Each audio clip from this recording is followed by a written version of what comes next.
These are the stir-fried noodles you'll want to make every weekend.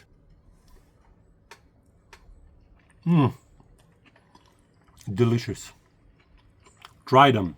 You won't regret. These noodles are packed with vegetables. They're smoky, they're savory, and honestly, they're addictive. Let me show you how I make this. Like always, I'm using a wok burner, because the high heat completely changes what stir-fry even is. A normal home stove just doesn't get hot enough, but with a wok burner, you get that smoky aroma, fast caramelization, and actual wok hay. So I fire it up, put it on max heat, drop the wok on top, add a splash of oil, and swirl it around until it starts lightly smoking. When the oil smokes, that's your signal that the wok is ready.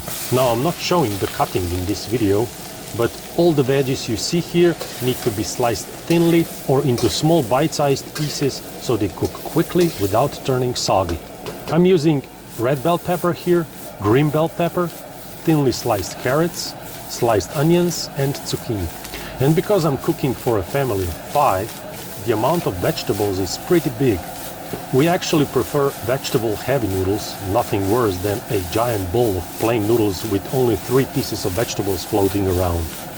So yes, lots of vegetables, and that means high heat is absolutely essential. If you try to stir-fry this amount of vegetables on a regular stove, they'll instantly release water and start boiling instead of stir-frying.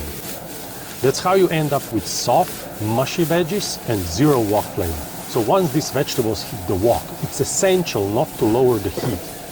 Keep it on max, keep moving them constantly, and let the extreme heat evaporate moisture before it turns into liquid. I actually made a mistake here. I lowered the heat for just a second to check something, and that was enough for vegetables to start releasing juices. I cranked the heat back up and it helped, but if I had kept the heat maxed out the whole time, the results would have been even better. So high heat, constant tossing, don't stop. When the vegetables are done, I add the chicken. I marinated this chicken in a ginger garlic paste. And this is important to understand. Ginger and garlic stick to a wok instantly. If you start cooking chicken and garlic paste on extreme heat, that paste will burn and glue itself to the bottom of the wok, and you're done. You won't scrape it off easily. So here's how I do it correctly. There are a few other methods and options you could use, but I'm currently sticking to this one.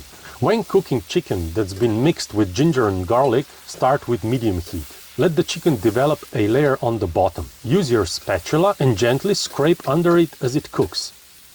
Once you feel with the spatula that nothing is sticking anymore, that means the ginger and garlic paste has fried enough to release. You can now start increasing the heat. But still, don't blast it full power all at once. Monitor it. Turn the chicken constantly. If you raise the heat and it starts sticking, scrape it gently, don't panic, you can recover it. Once the chicken stops sticking, you can toss it normally and finish cooking it without burning anything. When the chicken is cooked, I add the noodles. These noodles were soaked in lukewarm water until softened. Once they go in, I start adding the sauces. First oyster sauce, then Shaoxing wine, then light soy sauce, then sesame oil. Mix everything together with your spatula. And here again, because the batch is large, don't crank the heat immediately. Large amounts of noodles are hard to toss, so you need to mix them first until they start stir-frying instead of steaming. You'll feel with the spatula if they're sticking too much. Once they loosen up and begin to fry, then you raise the heat, but not all the way, because noodles can burn insanely quickly in a large batch. You'll notice the noodle texture change. They stop looking like wet soaked noodles and start looking like actual stir-fry noodles. The color changes, the surface changes, and they move differently in the wok. Once they start frying properly, I add the turmeric powder. Stir it in quickly. Then I add the stir-fry vegetables back in and immediately start mixing again. With noodles, especially this amount, you must move fast. High heat means fast mixing. If you slow down, noodles stick. If they stick, they burn. So keep scraping, mixing, lifting, and folding. Once everything is combined, I add chopped chives and mix again.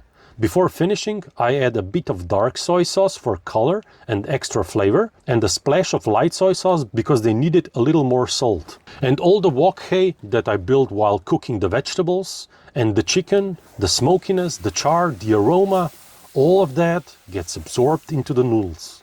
That's why the flavor is so deep.